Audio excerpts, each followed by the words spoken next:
فيلمنا بيبدأ مع ياستاكي اللي بيكون شغال كاتب صحفي ومع شي اللي بتكون بتدرس في معهد الموسيقى، وبيحكوا لنا قصة حبهم. وبتقول شي إن هي مختلفة عن ياستاكي تماما لكن بتحبه، وبيقول ياستاكي إن هو بيحب شي جدا، وبنبرة حزن بيقول إن هي عندها سرطان الثدي وإن هي هتعمل عملية عشان تستأثر السرطان. وبيكون ياستاكي موجود في المستشفى اللي هتعمل فيها شي العملية، وبيحاول إن هو يخفف عنها، وبيفضل يستكي معاها لحد ما تخش غرفة العملية. وبيجي الدكتور وهو قاعد مع أهل شي وبيشرح لهم إن شي لازم تبدأ علاج كيماوي فورا عشان احتمال إن المرض يرجع لها تاني، وإن العلاج ده مش هيخليها تخلف تاني. بيسمع يستاكي الكلام وبيتصدم جدا من اللي قاله الدكتور، لكن مع ذلك بيطلب من والد شي ان هو يتجوزها فورا، وبيرفض والد شي عشان احتمال ان هي ما تخلفش تاني. وبيسأله ان هو متأكد ان هو عايز يتجوزها وبيقول له متأكد. وبتحكي لنا شي وبتقول ان هي تعبانة جدا من العلاج الكيماوي، وان هي دايما نفسيا متقلبة، وان هي مش عايزة تستسلم ابدا للموت. وبتكون شي خلصت اول مرحلة ليها في العلاج الكيماوي، وبيتحايل جدا يستكي على ابوه وامه عشان يتجوز شي، ان هما بيكونوا رافضين تماما عشان هي ما بتخلفش. لكن يستكي بيصمم على قراره عشان بيحب شي من كل قلبه. وبيجي يوم فرحهم وبيكونوا مبسوطين جدا ان هما اتجوزوا، وبيجي صاحب شي اللي بيعزم عليه بسجاره لكن شي بيرفض، بيديها له وبيروح الحمام. وبتشوفه شي وبيكون متعصبه جدا وبيرمي السيجاره من ايده بسرعه، وان هما متفقين ان هما مش يشربوا السجاير. وبعد سنه بتحكي لنا شي ان هي بتكون حامل، وان هي ما بتكونش مصدقه نفسها. وبيتكلم شي يستكي وبيكون فرحان جدا، وبيرجع شي من شغله وبيكون متحمس جدا لحمل، لكن بتصدمه شي وبتقول له ان لو فضلت حامل احتمال السرطان يرجع لها تاني. وبيكون استكي حزين جدا على مراته، وفي نفس الوقت هو نفسه يخلف. بيروح للدكتور وبيقول لهم ان الحمل مستقر جدا، لكن يستكي وشي بيكونوا حزينين جدا لانهم عارفين ان هم مش هيخلفوا. وبتعيط شي لما بتشوف يستكي باصص على شاشة السونار، وبيكون ملهوف جدا. وبيتصل بيها والدها اللي بيقول لها انها ممكن تموت لكن هتخلق حياة جديدة. وبتروح للدكتور اللي مختص بحالتها وبيقنعها ان تحتفظ بالطفل، وبيقول لها ان في ناس مكانها بتحلم تجيب طفل زيها. وبتغير شي رأيها وبتقرر تحتفظ بالطفل مهما حصل. وبيعيط يستيك عشان عارف ان الخطر اللي هتواجهه شي في الحمل.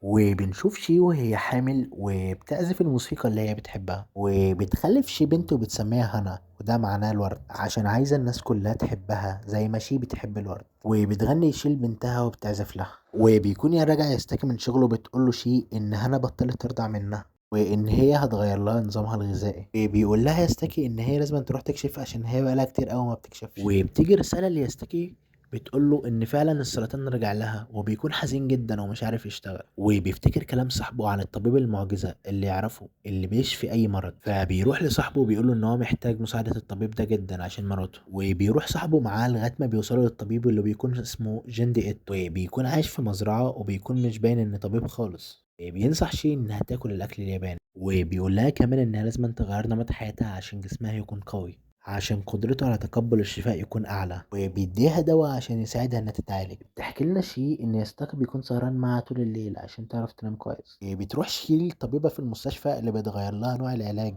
من الكيماوي للهرموني، وده بيكون مصاريفه كتير. وبيروح يستاكي لوالده وبيديله فلوس، وبيروح كمان لصاحبه وبيديله فلوس، وبيحاول يستاكي انه يغطي مصاريف علاج شي على قد ما يقدر. وبعد سنة بيعرفوا ان الورم اختفى تماما، وبيفرح شي ويستكي جدا وما بيكونوش مصدقين. وبتتجمع العيلة جدا عشان تحتفل بشي، وبيكون والد شي فرحان بيها جدا، لكن للأسف تاني يوم بيموت. وبتحزن جدا شي على والدها. وبعد فترة بنشوف يستكي وشي وهم في بيتهم الجديد، وبيوصل لهم فاكس على البيت وبيكون من الطبيبة المعالجة لحالة شي، يقول لها انها لازم تيجي الفحص الدوري عشان تطمن على صحتها. بتخبي الورقة ما بترضاش توريها ليستاكي. وبالليل وهي بتحمي شي هنا بتسألها الطفلة عن العملية اللي في صدرها، وشي تعمل لها بتر في صدرها عشان المرض ما ينتشرش في بقية جسمها. واللي بيسمعه مستاكي وبيكون متأثر جدا على جسم مراته اللي اتشوه. وبتكبر هنا وبتكون في الحضانة، والمدرسة بتقول لستاكي إن المدرسة هنا ما بتقبلش غير الناس اليتامى، وإن والدة هنا موجودة وخفت من السرطان ولازم يجيب تقرير من المستشفى بيأكد إن هي لسه مصابة. وبيكلم يستاكي زوجته وبيقول لها إن هي لازم تروح الفحص الدوري، لكن بترفض شي وبتقول له إن هي كويسة. هنا بيزور ستاكي تقرير المدرسة عشان تفضل هنا في الحضانة. وهنا بيجي صاحبه بيقول له إن رسالة مراته مؤثرة، وبيقول له ان هو متابع مدونة مراته، وبيبان ان ستاكا ما يعرفش. بنشوف شيو وهي كاتبة ان بنتهم بقى عندها 4 سنين ومعلمينها انها تصحى بدري وتنام بدري وتشرب شوربة ميسو. بتحضر شي لعيد ميلاد بنتها هنا، وبتكلم ياستاكي عشان يجي ياخدها من الحضانة مكانها، وبيحتفلوا بعيد ميلاد هنا بالليل، وبتكون هنا مبسوطة جدا بالهدايا اللي جات لها، وهي بتكون مريالة مطبخ وسكين. وبتبان هنا ان هي بتحب تطبخ، وبتعلمها شي الرز البني وشوربة ميسو اللي الدكتور جينجو نصحها بيها. وبيبان هنا ان اتعلمت الطبخ وهي عندها 4 سنين بس، وبتكون مسؤولة عن الرز والشوربة، وبتتعلم العزف على البيانو وبتغني. وبتعلمها شي تطبق الهدوم وتحطها مكانها. بتروح شي المستشفى وبتعرف ان السرطان رجع لها تاني، وانها هتبدا علاج كيماوي من تاني. وبيبان على شيء ان ما بقتش زعلانه، وبقت متعوده ان السرطان بيرجع لها، بس زعلانه ان شعرها هيقع تاني. وبيبان استاكي ان زعلان عليها جدا. بتيجي هنا وهي بتعمل الاكل لوحدها، وبيكون ابوها منتظرها، وبيكون مبسوط منها جدا.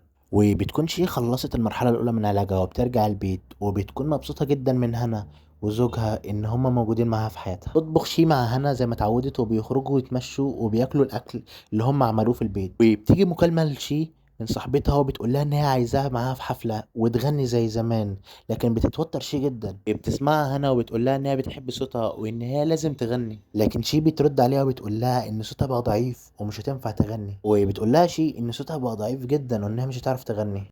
وبتزعل هنا جدا على مامتها. وبنشوف شي وهي بتدي ساكي طبق الرز البني والشوربه، وبتقول له وصلها لواحده بتعاني من السرطان.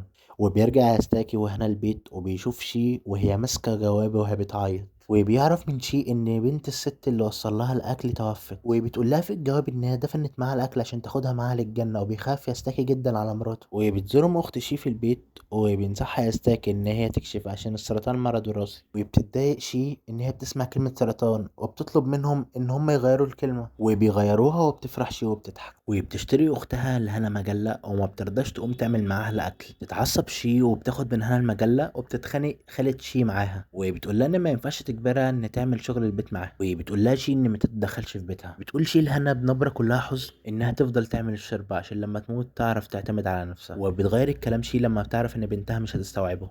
وبتقول لها ان لازم أن تكون صحتها كويسه، ولما بيجي ميعاد الاكل تسيب اللعب عشان ماما مش هتفضل معاها دايما.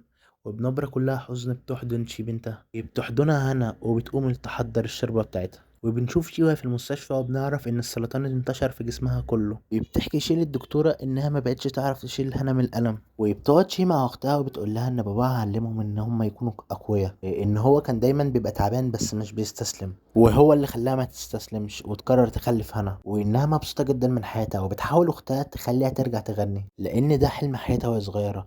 لكن شي بتقول لها انها ما بقتش تقدر تغني، وبتديها اختها الجيتار بتاعها عشان تعزف عليه وترجع ذكرياتها. وبتغني شي وبتسمعها هنا وبتجري عليها وهي في الشارع. وبتكون مبسوطة جدا ان مامتها رجعت تغني اغنية مألفاها لها مخصوص. ولما بتخلص بتلاقي جيرانها كلهم بيسقفوا، وبتكون مبسوطة جدا انها كانت مفتقدة الاحساس ده. وبتقرر شي توافق على الحفلة اللي صاحبتها هياكي كلمتها عليها. وبتلبس شي فستان ازرق جميل، وبتقول لها هنا انها شبه الامير. بيخش يستاك اللي ما بيكونش عارف يقول كلام حلو، وبيقول لها انها شبه التومة. وبتضحك وبيكونوا مبسوطين جدا. وبتقول له ان هي محظوظة عشان عاشت حياتها زي ما بتتمنى. وبيتأثر ياتساكي بكلامها لكن مش بيبين، وبيضحك وبيمشي. وبيجي صديق ياتساكي، وياتساكي بيشكره جدا على كل اللي عمله معاه. وبتيجي الدكتورة بتاعت شي وبتعتذر عشان المفروض كانت تقنع شي بالعلاج، لكن ياتساكي بيهون عليها وبيقول لها انها مش غلطتها. وبنعرف ان شي رفضت تكمل العلاج بعد ما عرفت ان السرطان انتشر في بقية جسمها. بتقرر شي انها تعيش الباقي من عمرها بدون ألم. وبتطلع شي على المسرح، وبتبان انها بتتألم لكن ما بتبين. بيسقف لها كل الجمهور، وبيبان هنا انها مبسوطة جدا بيها. وقبل ما تغني شي بتعتذر جدا لهنا عشان ما بقتش قادرة تلعب معاها ولا تشيلها زي زمان بسبب مرضها. بتحكي ان بنتها بقت بتعرف تطبخ وبتعزف على البيانو، وبتطبق كمان هدومها. انها لو ما بقتش موجودة هتعرف انها تعتمد على نفسها كويس. وبتقول انها فخورة جدا ببنتها، وانها واقفة النهاردة على المسرح عشانها. وبتنادي شي على ياتساكي وبتشكرها على كل حاجة كويسة عملها عشانها. وبتكون متأثر ياتساكي جدا بالكلامها، وبيعيط وبيصورها بكاميرا. وبتغني شي وبيكون صوتها حلو جدا، وبيصورها ياتساكي. وبيغني صحابها معاها وبيساعدوها، وبيكونوا مبسوطين جدا منها. وبيبكي الجمهور بالحالة اللي عاملاها شي في المكان. وبتظهر مدرسة شي وبيكون معاها الكورال اللي هنا دايما بتغني معاهم. وبتعيط شي وبتكون متأثرة بدعم كل الناس اللي حواليها من اللي بيحبوها وبيساعدوها. وبيسقف كل الجمهور لشي، وبتكون آخر صورة ياتساكي يصورها لشي وهي مبسوطة. وبتكون نفس الصورة اللي موجودة في جنازتها، وبتعيط جدا هنا وياتساكو وبيتأثروا على فراق شي، لكن بيكونوا مبسوطين انها ما استسلمتش ابدا للمرض لحد اخر يوم في عمرها. بيجي معانا هنا وياتساكي وهما بيحضروا اكل زي ما علمتهم شي، بيكونوا جدا مبسوطين وحاسين ان شي وسطهم.